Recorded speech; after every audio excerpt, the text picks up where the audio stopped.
Ako si Marikit, isang simpleng babae mula sa bayan ng Lipa sa Batangas. Hindi ko inakala na ang buhay ko ay magiging parang pelikula, isa na namang love story pero may halong thriller. Pakakasal lang kami ni Miguel, ang aking asawa, nang dumating sa aming buhay si Aling Nena, ang aking biyenan na tila isang misteryosang reyna ng aming tahanan. Si Aling Nena ay isang matipuno at palaging nakasuot ng puting blouse na bahagyang nakabukas sa liig, at maong na pantalon na hugis katawan na nagpapakita ng kanyang maayos na hubog ng katawan. Sa kanyang mga paa ay mga tsinelas na may maliit na takong, simple pero elegante. Sa tenga niya ay pulseras na kumikislap sa liwanag, at sa kanyang mga mata, may taglay na matalim na titig na parang kayang basahin ang bawat lihim ko. Palagi niyang itinatakda ang mga bagay sa bahay, at doon, ako ang tahimik na manugang na dapat sumunod sa lahat ng kanyang gusto para kay Miguel. Pero may kakaiba. Minsan, napapansin kong tumitingin siya sa akin ng masyadong matagal, na tila may gustong sabihin pero hindi niya masabi. Akala ko lang iyon, o baka naman talagang may malalim siyang iniisip tungkol sa akin. Isang gabi, nagkaroon kami ng simpleng salu-salo sa bahay nila. Nakaupo si Aling Nena sa harap namin, hawak ang baso ng pulang alak. Napadaan ang kanyang mga mata sa akin, at sa sandaling iyon, tila huminto ang oras. May bahagyang ngiti sa labi niya na nagpaigo sa puso kong kumabog ng mabilis. Napalingon ako kay Miguel, ngunit siya ay tila walang napapansin. Nang matapos ang pagkain, nagpunta ako sa balkonahe para manigarilyo ng sigarilyo, paborito kong gawin kapag gusto kong mag-isip. Dumating si Aling Nena ng halos walang ingay. Nilapitan niya ako at sinimulan ang usapan sa mahinang boses, halos parang pagbulong sa hangin. Masaya ka ba kasama si Miguel? Tanong niya habang humihikab ang gabi sa paligid. Naman, ang sagot ko, ngunit ramdam ko sa boses ko ang bahagyang pangamba. Napangiti siya ng bahagya at may kakaibang halimuyak ng kanyang pabango, halong rosas at alak. Maganda yan, sabi niya, at nilapitan niya ako ng isang hakbang pa. Hindi ko alam kung ano ang nangyari, pero may kumabog sa dibdib ko. Para bang may apoy na unti-unting sumisiklab sa loob ko, at hindi ko magawang itaboy ang mga damdamin. Mula noon, hindi na naging normal ang lahat. Hindi siya nagmadali sa mga hakbang, pero ramdam ko ang kanyang presensya sa bawat sandali. Mga simpleng haplos na parang hindi sinasadya, mga tingin na naglalaman ng mga lihim na salita. Si Miguel, abala sa trabaho at mga kaibigan, hindi napapansin ang mga palihim na kilos ng kanyang ina. Isang araw nang umalis si Miguel sa isang business trip, dumalaw si Aling Nena sa amin dala ang mga paborito kong kakanin. Malasakit daw niya para sa akin. Nakasuot siya ng itim na damit na mahigpit sa katawan, may slit sa gilid na bahagyang nagpapakita ng kanyang hita, at mga sandalyas na may manipis na strap na nagpapadagdag ng pagiging elegante. Nang makita ko siya, medyo napahawak ako sa dibdib ko, hindi lang dahil sa init ng panahon. Habang nagpapakulo ako ng tubig para sa tsaa, naramdaman ko ang kanyang mga daliri na dumampi ng banayad sa likod ko. Napalingon ako at nakita ko siyang nakalapit ng sobra, na tila nagbabadya ng isang hindi inaasahang pangyayari. Napapansin kong tensyonado ka, Marikit, ang bulong niya na parang kumukumpisal ng isang lihim. Hindi ko maintindihan ang nangyayari, pero nang sumubok akong tumalikod, niyakap niya ako ng mahigpit, at ang mga labi niya ay dumampi sa lig ko. Isang sandali ng kaguluhan at pagtatalo ang sumunod, isang gabi na hindi ko akalain na mangyayari sa buhay ko. Ngunit pagkatapos ng lahat, nanatili sa isip ko ang isang tanong, ano ba talaga ang gusto ni Aling Nena? At hanggang saan ang hahantong ng lihim na ito? Pagkatapos ng gabing iyon, hindi na naging pareho ang bawat araw ko sa piling ni Miguel at lalo na kay Aling Nena. Para siyang multo na palaging sumusunod sa akin, hindi ko man nakikita, ramdam ko ang presensya niya sa bawat sulok ng bahay namin sa bayan ng Lipa. Isang hapon, habang naglalakad ako sa plaza kasama ang mga kaibigan ko, naramdaman ko ang kakaibang tingin ng mga tao sa akin. Hindi ko alam kung dahil ba sa mga usap-usapan sa likod ko, o sa kakaibang aura na dala ko mula sa nangyari. Napatawa lang ako sa sarili ko, siguro may bagong uso na sa Lipa, yung mga babae na may mystery sa likod ng ngiti. Pero seryoso, hindi ko maiwasang mag-alala na baka may nakakaalam na. Sa bahay, si Miguel ay abala sa trabaho sa isang kapehan sa bayan, pero palagi niyang tinatanong ako kung okay lang ako. Ayos lang, mahal.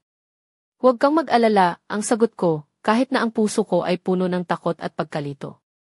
Isang gabi, habang naglalaba ako sa likod ng bahay, dumating si Aling Nena na may daladalang isang kahon ng mga lumang litrato at sulat.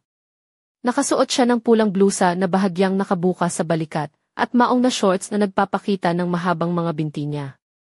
Sa paa niya ay mga tsinelas na may maliit na takong, na parang handang-handa sa anumang okasyon. Napangiti siya nang mapansin akong natitigilan sa harap niya. "Marikit, may gusto akong ipakita sa'yo," sabi niya habang inilalapag ang kahon sa tabi ko. Ibinukas niya ito, at lumabas ang mga lumang larawan ng pamilya namin, mga litrato ni Miguel noong bata pa siya, mga alaala ng kanyang pagkabata sa Lipa, at mga sulat na tila mga lihim na kwento. Habang tinitingnan namin ito, bigla siyang kumapit sa kamay ko. "Alam mo, hindi lahat ng nakaraan ay nakakalimutan. May mga bagay na kailangang harapin, kahit masakit," ang malambing niyang sabi. Napatingin ako sa kanya, at sa mga mata niya, may kakaibang ningning, parang mailihim na gustong ipagtapat. Tumigil ako sa paghinga sandali. "Ano ba talaga ang gusto mo, Nena?" ang tanong ko na puno ng pangamba at pag-asa. Hindi siya sumagot agad, ngunit ramdam ko ang bigat ng mga salitang nakatago sa kanyang dibdib. Sa mga sandaling iyon, naisip ko, may bukang liwayway ba sa likod ng dilim na ito? O baka lalo lang akong malunod sa gulo? Hindi ko pa rin alam kung saan hahantong ang lahat ng ito, ngunit isang bagay ang sigurado. Hindi ko kayang baliwalain ang nararamdaman ko para kay Miguel, at kung ano man ang nangyayari sa pagitan namin ni Nena, kailangang may katapusan ito. Ngunit bago pa man ako makapagdesisyon, may narinig akong mga yabag sa hagdan. Si Miguel na pala, bumalik ng hindi inaasahan. At ang kanyang mga mata, tila may dalang lihim na mas matindi pa kaysa sa akin.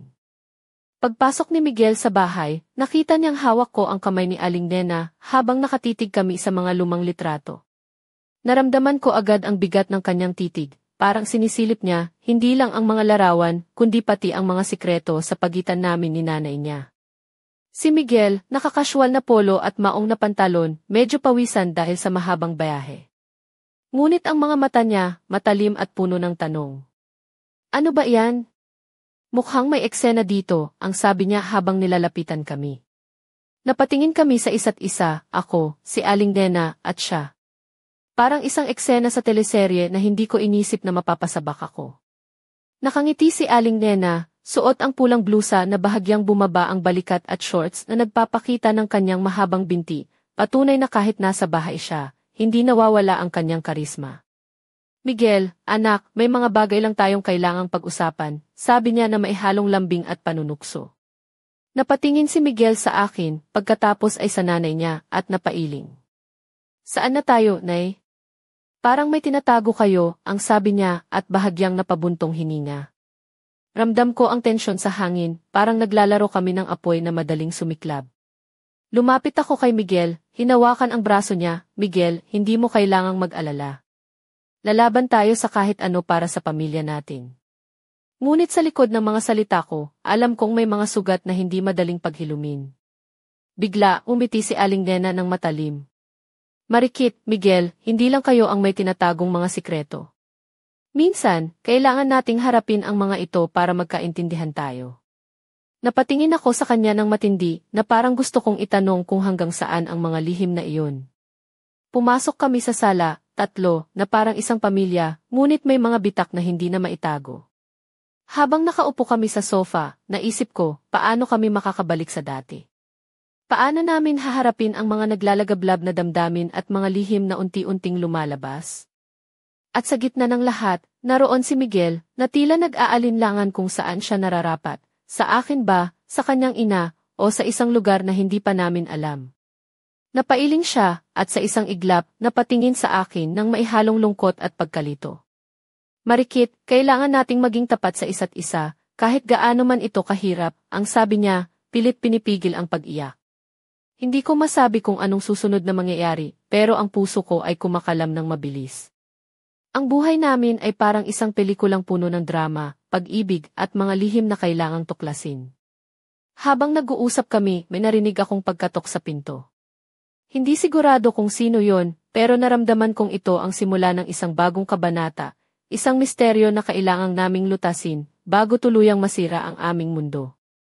Habang nakaupo kami sa sala, nagulat kami nang may malakas na pagkatok sa pintuan. Ang puso ko'y biglang tumalon, habang si Miguel at si Aling Nena ay nagpalitan ng tingin na maihalong kaba at pagtataka. Ako na ang kukuha, sabi ko, pinilit kontrolin ang pag-alog ng kamay ko. Inabot ko ang doorknob at nang buksan ko, nakita ko si Tita Luningning, ang kapitbahay namin sa Lipa, na may dalang maliit na basket na puno ng mga bunga ng mangga at mangosteen. Naku, Marikit! Pasensya na, naisip ko lang na magdala ng mga panibagong ani namin. Sabi ni Miguel, medyo napapagod daw kayo kaya gusto ko kayong pasayahin. Ang sabi ni Tita Luningning na nakamakulay na dress na may mga bulaklak na tila sumasayaw sa bawat galaw niya. Ngunit habang pinapasok ko siya, napansin ko na may kakaibang tingin siya kina Miguel at sa nanay niya. Parang may alam siyang hindi namin at hindi niya mapigilang umiti ng mailihim. Salamat, tita, ang sagot ko habang inilalagay niya ang basket sa mesa. Pagkatapos niyang umalis, napatingin kami sa isa't isa, at biglang napasabi si Miguel, parang may mga tao na mas alam ang mga nangyayari dito kaysa sa atin. Hindi ko maiwasang tumawa parang teleserye tayo sa Lipa, pero walang commercial break. Nagbiro si Aling Nena, mabuti pa yan, Marikit, baka may sumulat na ng script para sa atin. Pero sa likod ng mga tawa, naramdaman ko ang bigat ng sitwasyon. Hindi lang kami ang may mga sikreto sa bahay na ito, may mga mata at tenga rin sa paligid na bantay sa bawat kilos namin. Nang gabing iyon, habang nakahiga ako sa kwarto, nakasuot ng simpleng puting blusa na bahagyang bumubuka sa balikat at shorts na gawa sa malambot na tela, na para bang inaanyayahan ang hangin na maglaro sa balat ko, naisip ko ang mga nangyayari. Hindi ko mapigilang maalala ang mga sandaling iyon kay Aling Nena, ang kanyang malambing na mga pagdampi, ang halimuyak ng kanyang pabango na tila naglalaman ng lihim na apoy. Ngunit higit sa lahat, naalala ko ang mga tanong na hindi ko masagot, sino ba talaga ako sa mundong ito? Asawa ni Miguel ba ako o isa na lamang akong bahagi ng isang komplikadong kwento na tila walang katapusan? At sa gitna ng mga pag-iisip na iyon, may isang bagay na malinaw, ang buhay ko ay hindi na magiging madali at ang bawat hakbang ko ay may kasamang panganib. Ngunit sino ba ang tunay na may kontrol sa kwento? Ako ba? O si Aling Nena? O si Miguel? At habang hinihigop ko ang huling patak ng tsaa, naramdaman ko ang simoy ng hangin na dumarampi sa aking balat, gaya ng paalala na ang susunod na kabanata ay malapit nang dumating, isang kabanata na magbabago ng lahat, at magdadala ng mas matinding pagsubok sa aming pamilya. Isang umaga, nagising ako na may kakaibang lamig sa paligid ng bahay namin sa Lipa. Nakasuot ako ng malambot na damit na kulay rosas, na bahagyang bumabalot sa aking katawan, nagpapahiwatig ng simpleng ganda at pagiging natural. Sa mga paa ko ay mga tsinelas na gawa sa ratan, na nagbibigay ng komportableng pakiramdam habang naglalakad sa sahig ng sala. Habang naglalakad ako patungo sa kusina, nakita ko si Miguel na nakaupo na sa mesa, palihim na naghahapunan ng kape. Nakaputing polo siya at maong na pantalon, parang isang tipikal na lalaki sa probinsya. Pero may mga matang puno ng iniisip. Magandang umaga, bati ko, habang iniabot ko sa kanya ang tasa ng kape na may halong gatas at asukal, paborito niya. Ngunit ang sagot niya ay malamig, Marikit, kailangan nating pag-usapan to. Napangiti ako ng pilit, ano na naman yan? Parang laging may problema sa bahay natin. Hindi naman problema, kundi isang katotohanan na kailangan nating harapin, seryoso niyang sinabi habang tumitingin sa akin. Hindi ko maintindihan ang bigat ng kanyang mga salita, kaya naupo ako sa tabi niya, inasahan ang susunod na mangyayari. Ano ba yan, Miguel? Sabihin mo na. Tumahimik siya sandali, pagkatapos ay lumabas ang isang lihim na matagal niyang tinatago. Marikit, may gusto akong ipagtapat sa'yo. Hindi lang tayo tatlo dito sa bahay. May iba pa. Napatingin ako sa kanya ng gulat, at sabay tiningnan si Aling Nena na biglang dumating, nakasuot ng itim na damit na may mga borda sa gilid, na nagpapakita ng kanyang maitim at mapanuksong mga mata. Sa kanyang mga labi ay may bahagyang ngiti na parang may alam na hindi ko pa nalalaman. Hindi na natin mapipigilan ang totoo, sabi niya habang nilalapitan kami ng dahan-dahan. Bigla kong naalala ang mga huling haplos niya, ang mga tingin na puno ng lihim. Ang puso ko ay kumabog ng mabilis, ngunit sa halip na takot, naramdaman ko ang kakaibang tapang na unti-unting bumabalot sa akin. Sige, sabihin niyo na, mahinang sabi ko, ngunit puno ng determinasyon. Nasa atin na ang desisyon kung paano natin haharapin ito, sabi ni Miguel, habang hawak ang kamay ko at niyayakap ang realidad na kami ay tatlo sa isang komplikadong kwento. Hindi ko mapigilang tumawa ng bahagya, parang teleserye sa GI5 ang buhay natin, no? Pero seryoso kung ito ang hamon sa bayan natin. At sa mga sandaling iyon, naisip ko, hindi kami simpleng pamilya, kami ay isang pamilyang Pilipino na may puso, tapang at pagmamahal kahit sa gitna ng unos. Ngunit sa kabila ng lahat, may isang tanong pa rin na bumabagabag sa akin. Ano ba talaga ang tunay na hangganan ng pag-ibig, at hanggang saan ang kaya nating tiisin para sa pamilya? Habang tumitig kami sa bawat isa, alam kong hindi pa ito ang katapusan. Ang susunod na kabanata ay magdadala sa amin sa mga pagsubok na hindi pa namin nalalaman at baka sa dulo nito, may lihim na tunay na magpapabago sa aming mga buhay. Isang gabi sa bayan ng Lipa, habang tahimik ang paligid at ang mga ilaw sa bahay namin ay naglalambing sa dilim, nakaupo ako sa balkonahe ng kwarto ko. Suot ko ang aking paboritong navy blue na damit na may spaghetti straps, na bahagyang bumabalot sa aking balikat at nagpapakita ng linya ng aking liig.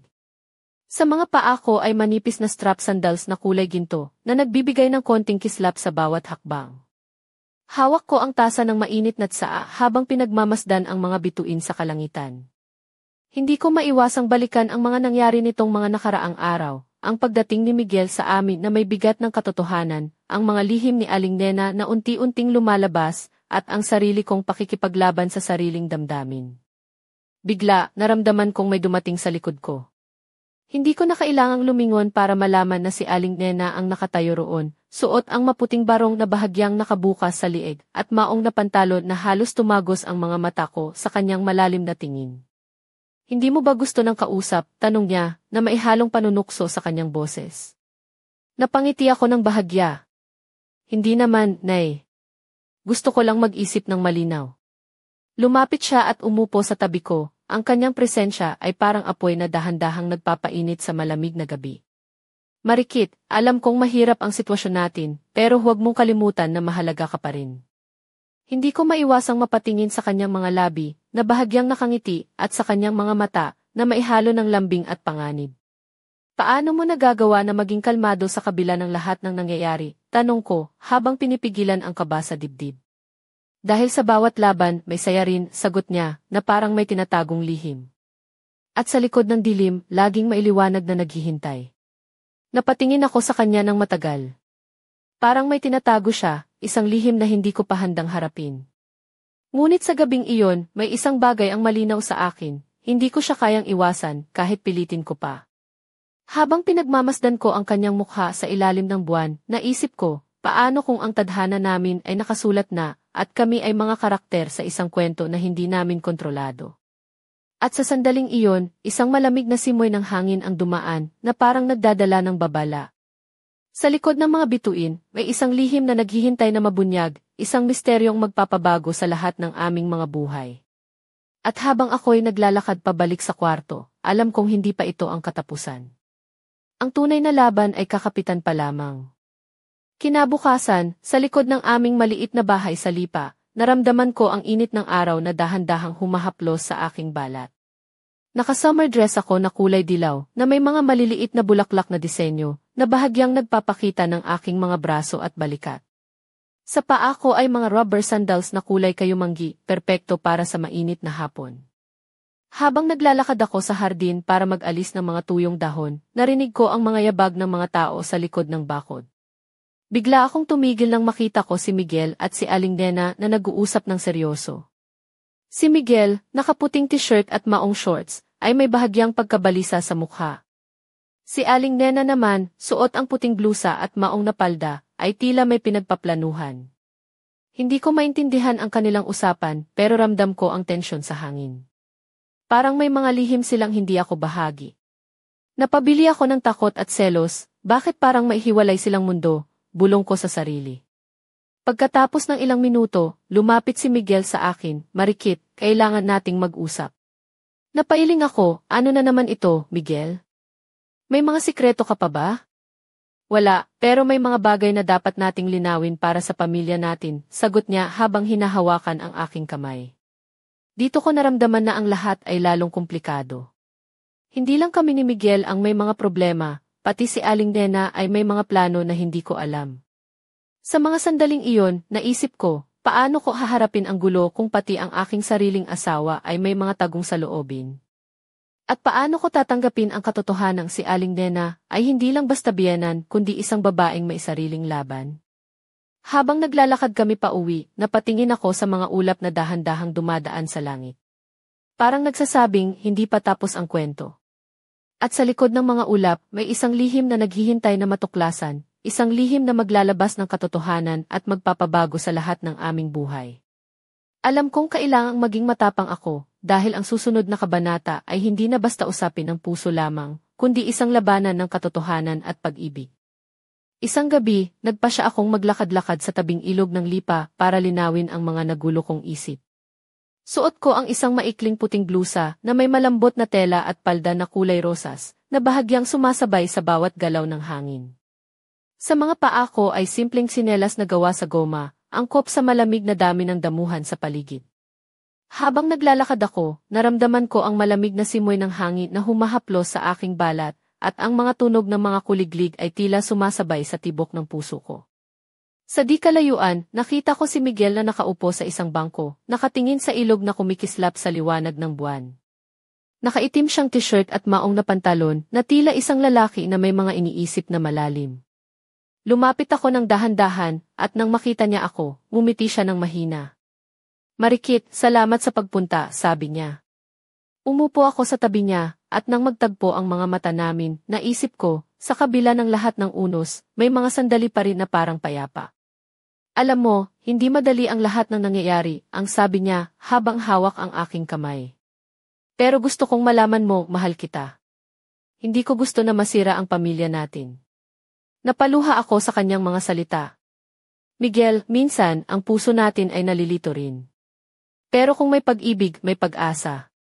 Sa mga sandaling iyon, parang bumalik ang lahat sa dati, ang mga pangako, ang mga pangarap, at ang pag-asa na muling magbuo ng isang tahanan.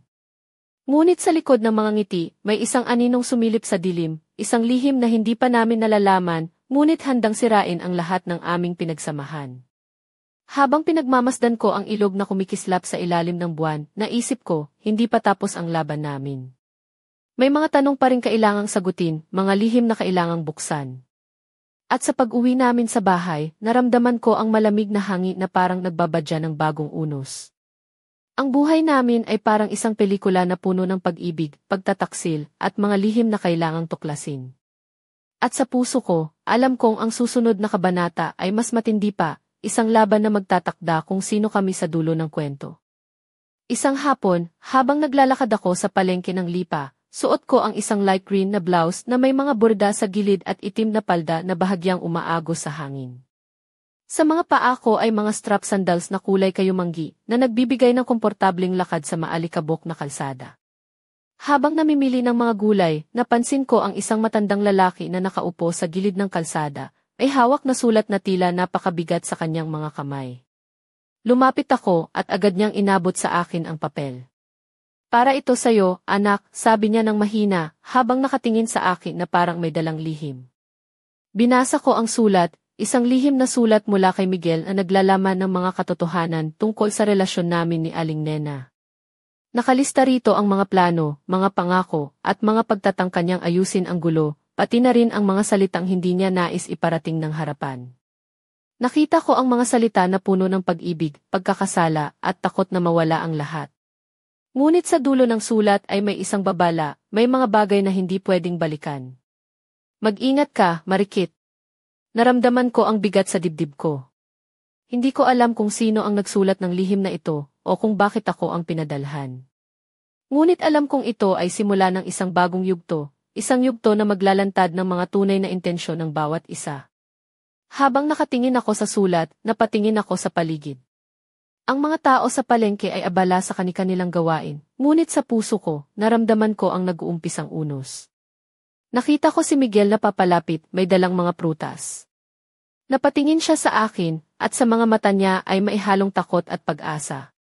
"Marikit, kailangan nating pag-usapan ito," ang sabi niya. Ngunit bago pa man ako makasagot, may narinig kaming sigaw mula sa malayo. Isang boses na pamilyar, si Aling Nena, na tila may daladalang bagyong hindi na mapipigilan.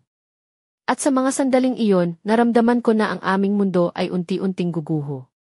Ang mga lihim ay maglalabas ng kanilang mga ngipin, at ang aming pamilya ay haharap sa pinakamadilim na pagsubok.